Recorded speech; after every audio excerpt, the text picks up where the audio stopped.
So, hi guys! Ako dahil si Maria Cristina M. Sendencia and ang topic karon is ang topic sa mong grupo karon is development, concept, dimensions, and factors. So, we have provided a broad understanding of extension, education, and proceeding unit 1, 2, and 3. So, we will now focus on concept, dimensions, and factors of development. So, ato i-focus karon guys no ang concept, dimension, and factors of development.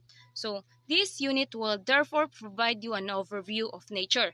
So, mag-provide mig overview of nature, significance, and scope development with emphasis on its different dimension guys. So, their indicators and relative importance and the context of extension education for unprivileged and underdeveloped and the unreached areas for their overall development. So, proceed to the next slide. So, objectives of understanding development. So, we will going to explain the concept and scope of development and identify the factors and indices of development, and also distinguish between different dimension of development. So, human development, ang nabilong ana, social development, political development, and economic development. So, analyze po nato, analyze and compare the factors. So, influencing siya into different dimension of development. So, let's proceed na sa next slides guys, no? So, kaning naminaw pa ba mo? So, kanay karon ma-discuss yun nato what is development. So, sa atong una guys, no, kung unsa jud ang development. So, ang development guys is describe siya the growth of humans throughout the lifespan. So, from consumption of death. So, lifespan daw.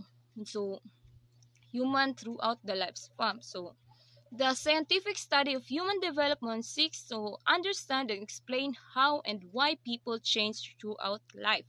So this includes all aspects of human growth. So include diriya ang physical, emotional, intellectual, social, and perceptual and personality development. So among others. So unsa to gani guys?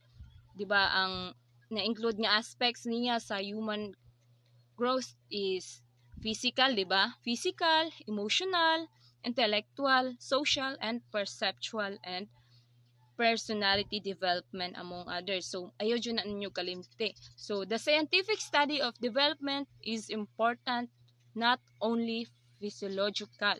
So, important dyan siya, just not only physiological, psychological, but also to sociology.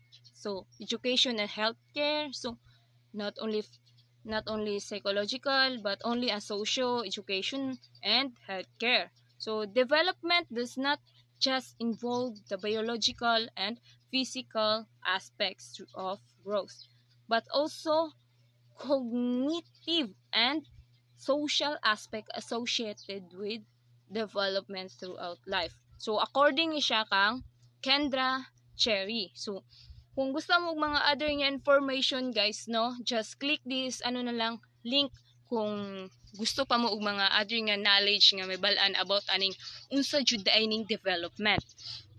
And next is napatay other nga definition, daghan jud class and daghan og kaning kuan guys, daghan og definition ang development, but in kuan lang jud in kuan nga words isa ra jud na sila, but in different lang sila kaning different words, different sentences na ginakuan, just like according to this, according to Kendra Cherry ana. So next is development is complex issue with many different and sometimes continuous definitions. A basic perspective equates development with economic growth. So the United Nations Development Program uses a more detailed definition. So, ang United Nations Development Program daw nagamit sila og mga more detailed definition. So, ang kuan nila is development is to lead long and healthy lives, to be knowledgeable, to have access to the resources needed for all decent standard of living and to be able to participate the life of the community. So sa according sa kuan no sa United Nations Development Program no kuan nila ang dated definition sa development. So unsa nini lead long and healthy lives daw siya and knowledgeable man access to the resources needed for the decent standard of living and to be able to participate in the life of the community. So just like kanang og sa PCAS di ba na definition is kuan siya na ano siya personal development among others di ba kanipod is participate in the life of the community. So good afternoon everyone. So this is my topic under sa development concept, dimensions and factors. It is a multiple perspective on development. So makita ninyo is the first is the empowerment perspective. So pasabot sa empowerment perspective, it is a local control and solutions. Next is the community perspective. So it is a participation in community life. Next is the resource perspective. So it is a access to resources for decent living. So resources siya para sa mga decent living. Next is the economic perspective. It is a growth and prosperity. So achieving human development is linked to a third perspective of development, which views it as a freeing people from obstacles that affect their ability to develop their own lives and communities. So, therefore, empowerment, it is about local people taking control of their own lives by expressing their own demands and finding their own solutions to their problems. No. So kanang kabalo mangita og pamaagi para masolve ang ilahang sariling problema. So development has many meanings depend on the context it is being talked about.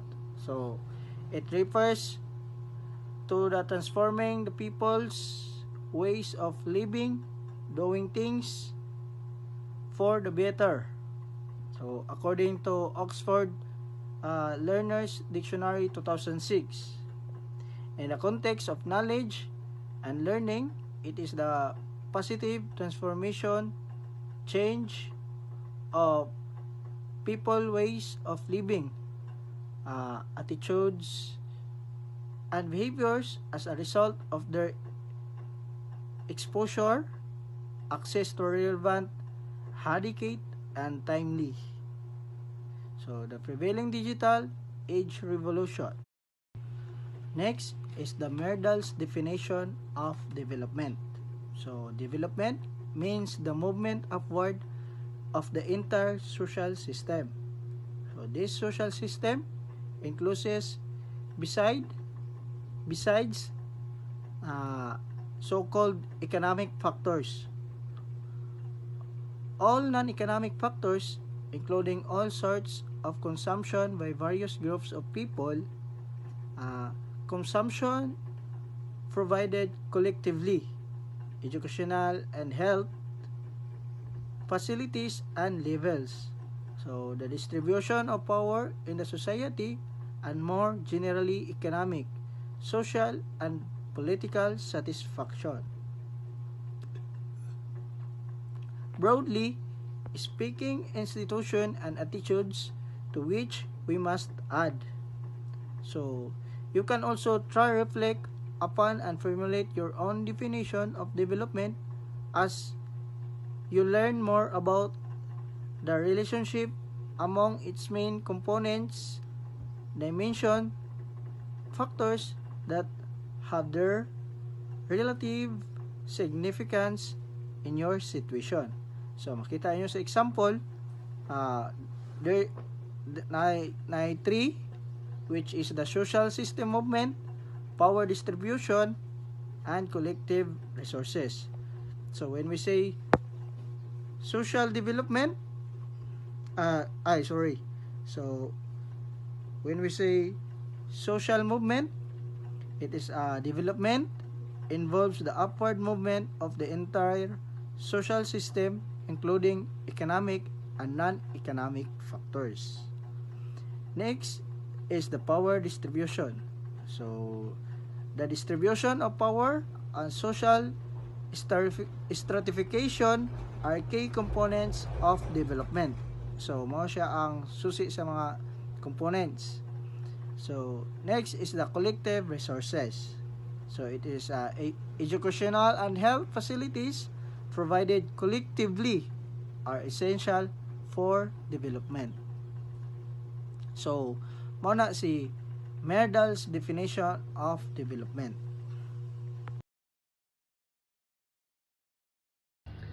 So my assigned topic is all about why learn about development. So first is better informed volunteers. So understanding development help us become better informed volunteers who can address not just superficial poverty issues but deep-rooted causes as well. So better informed volunteers is all about understanding development na makatabang sa volunteers to move beyond superficial solution sa crisis or poverty. And also to address mga deeper underlying issues na mag-cause of problem. So instead na mag-provide of immediate aid, they can work towards long-term sustainable solutions. So next is understanding root causes.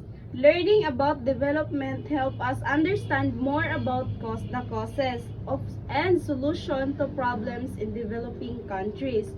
So, understanding root causes is studying development na makaprovide siya og deeper understanding sa mga hinungdan or cause sa mga problema in developing our countries, as well as mga potential solutions. So, it moves beyond simply identifying symptoms para mabalaan or masabtan ang mga underlying systemic issues.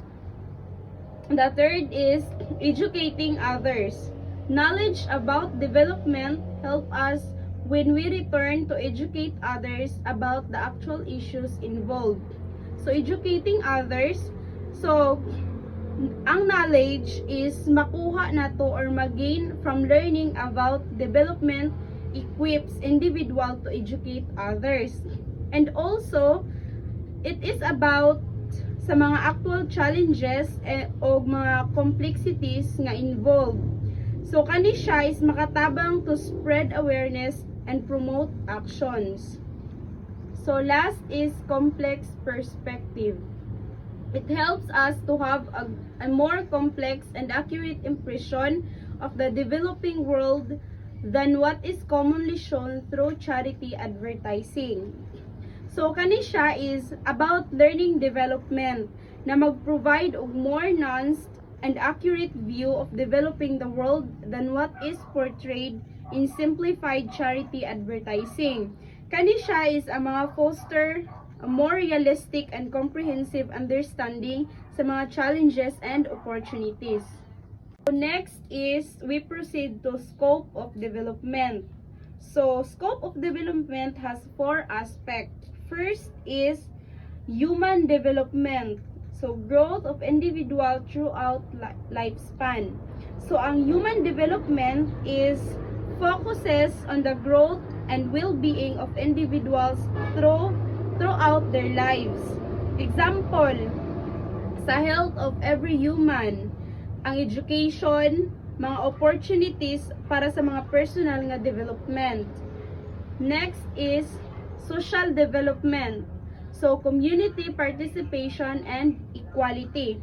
So, ang social development is mo ni siya ang center on community involvement and fairness. So, kani siya is all about equality kanang gina-ensure nila nga everyone has a voice and naay equal opportunities within society. So this includes like access to resources, social justice, and also gender equality. Next is political development. So distribution of power and governance. So kani siya is it deals with how power is distributed and how the government run. So it's about creating a stable and just political system. So that represent people. So ang political development includes a fair elections, transparency, and also accountability. Next is economic development. So ang economic development is growth and resource distribution. So kani siya is all about economic growth and how resources are shared. So it's about creating a prosperous economy that everyone can benefit. So ang economic development is it includes creation of jobs, infrastructures development, and sustainable economic practices. So in short, ang development is dili lang siya about sa kwarta, mo ni siya ang holistic process that considered the well-being of people sa ilahang communities, sa government, and also sa environment. So kaning upat ka aspect is mag-work together para maka-create a better and more sustainable future. So next is dimensions of development. Dimensions of development is refers to nagkalain na aspect na nag-contribute sa usa ka country or society's progress, development. So kaning development is dili lang ni about economic growth but also apil na ani ang social, mga katawhan, environment or natural resources ug ang political factors which is government policies, laws, and regulations na naka-influence sa atong individuals. So, what are the dimensions of development? As the link between economic growth and social and developmental issues are better understood, experts, including economists, tend to agree that this kind of growth is inevitably unsustainable. That is, it cannot continue along the same lines for long. It means economic growth becomes unsustainable kung ang social o environmental cost mas mulabaw pa kaysa sa economic benefits. Maunang mag-lead siya sa pag-decline sa overall well-being and political instability. For example, niya is rapid industrial expansion may increase GDP or gross domestic product, pero it will cause severe pollution. Daghan na og factories na gitukod og daghan nag mga tao o mga sakyanan which will harm the public health tungod sa pollution. So maunang inevitably sustainable siya kaning tulo ang economic growth, social o environment. So it because bugat ang effect niya sa uban. Mao to ang first dimension. Second dimension is economic growth itself inevitably depends on its natural and social human conditions. To be sustainable, it must rely on a certain amount of natural resources and services provided by nature, such as pollution absorption and resource generation. Moreover, economic growth must be constantly nourished by the fruits of human development, such as higher qualified workers capable of technological and managerial innovations, along with opportunities for their efficient use, more and better jobs, better condition for new business to grow, and greater democracy at all levels of decision making. So, ang second is sustainable economic growth is nagdepende sa natural resources o human development. For example niya is ang usa ka industry need og clean air and water. Pero tungod sa grabe na ang pollution, dili dali ma-recover tungod wala na trees na mag-absorb sa carbon dioxide na gina-produce sa mga sa mga factories or cars. So magkadugay mulala og mag-lead ni siya sa long-term na damage sa environment. Other than that, ang economic growth is magdepende pod sa pagpaningkamot sa tao, sa mga na-skilled na mga tao. Kung ang environment nila is environment nila is guba na, so dili na sila katrabaho tarong, di ba? So mayo walay development mahitabo tungod kay affected na pod ang mga workers, employees. Next is challenges of sustainable development. First is democratic decision making is reflecting majority interest. So which means decisions are made based on the will of majority or majority wins. Pinaagi sa pag-vote. Ayang challenge here is naay dili same ang mga interest like for example short-term interest versus long-term sustainability. So the politicians often prioritize short-term economic growth to gain public support, while sustainable development requires long-term planning and sacrifice. So people may favor cheap fossil fuel energy over costly renewable energy investment. So muna, bisan paglahi-lahi sila og interest, ang majority vote jud ang madaog. Maunay rules. Next is international cooperation or addressing transboundary issues. So other countries working together to solve global challenges such as climate change and biodiversity loss. So dili lang ni sila mag-solve og isa lang ka country. Maunang naay policies na nagmando na magtinabangay og para ma-solve na nga issues. So ang challenge here is some international agreements are often voluntary, making it hard to enforce commitments, and some countries prioritize their own economic growth and political goals, which may clash with global sustainable efforts. Next is poverty eradication, or the most critical development problem. Eliminating extreme poverty by ensuring that all people have access to basic needs such as food, clean water, healthcare, education, and economic opportunities.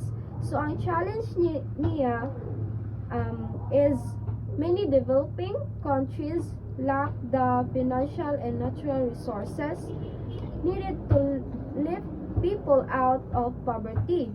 And in many poor regions who has high population growth strains resources and infrastructure, making poverty reduction harder. And last is peace preservation, essential for all development goals. So it is maintaining peace preservation is maintaining stability, security, and the absence of conflict within and between nations. So our challenge here is the conflicts destroy infrastructures and economies. Wars can damage essential services like schools, hospitals, and roads, that's stopping the economic and social progress, just like what happened in Russia and Ukraine. However, governments have to make appropriate kinds of decisions on a regular basis. If such decisions are to reflect the interests of the majority, they must be taken in the most democratic and participatory way possible. But even in this case, there is high risk that long-term interests of our children and grandchildren end up unaccounted for because future generations cannot vote for themselves. Thus, to ensure that future generations inherit the necessary condition to provide for their own welfare, our present-day values must be educated enough to reflect their interests as well. So, importante jud na ang government o ang katawhan na magnahuna pa sa kadaghan bago mubuhat og desisyon. Isaalang-alang pud ang future generation dili lang kay ang present or today. The challenge is further complicated by the fact that in today's interdependent world, many aspects of sustainable development are in fact international or even global. On the other hand, many decisions taken at the national or even local level actually have international consequences, economic, social, environmental. When these consequences are negative, the situation is sometimes referred to as exporting unsustainability. So, national policies are often inadequate to effectively deal with many challenges of sustainability. On the other hand, national policies are often inadequate to effectively deal with many challenges of sustainability. Thus, international cooperation on the wide range of so-called transboundary and global problem of sustainable development become indispensable. Arguably, the most critical problem of sustainable development in each country as well as globally is eradicating extreme poverty. So, eradicating extreme poverty is the most critical problem in sustainability. That is because poverty is not only an evil itself but also stands in the way of achieving most other goals of development. Other closely related global problem is establishing and preserving peace in all regions and all countries. War as well as poverty is inherently destructive of all economic as well as social and environmental goals of development.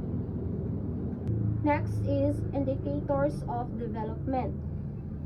Different countries have different priorities in their development policies, but to compare their development levels, it is essential to make up one's mind as to what really constitutes development, or what is supposed to be achieved and whether the same as has been achieved. So, ang development sa usa ka country is lahi-lahi based sa unsa ang mga priorities nila, like economic growth ba, poverty reduction ba, healthcare and environmental sustainability and so on. Pero the common basis para ma-compare ilang development level is goals na ilang gusto ma-achieve. So typically, the development encompasses economic growth, social progress, and sustainable resource use. So para ma-measure ang progress aning economic, social ug environment, nagamit og mga indicators para i-judge ang mga countries kung asa sila dapit na ay progress. Mga indicators such as increasing national wealth, improving the well-being or nutrition, education, health, and wealth of the majority of the population, then ensuring people's freedom, increasing their social and economic security. but indicators of only wealth, which reflect the quantity of resources available to a society, do not provide sufficient information about the allocation and consumption of the resources, whether equitable or not, in terms of their distribution among different social groups. The shares of resource used to provide free health and educational service to them, and the effect of production and consumption on people's environment, and so on. Thus, it is no wonder that countries with similar average incomes can differ substantially when it comes to people's quality of life, access to education and healthcare, employment opportunities, availability of clean air and safe drinking water, and the threat of crime, and so on. So, ma-judge lang ang usa ka nation na wealthy sila based sa kung unsa kadaghan ang available resources na ilang ma-provide para sa society. So, mahatag nila ang quality of life na para sa society, access na education, maka-eskwela ang tanang kabataan o healthcare, employment or job opportunities, ang limpyo na hangin o tubig, security o safe ang country, and so on.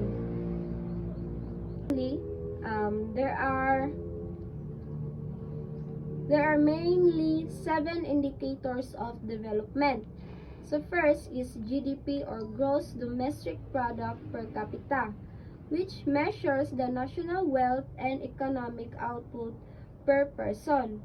Second is life expectancy, which means it indicates overall health and quality of life in a population.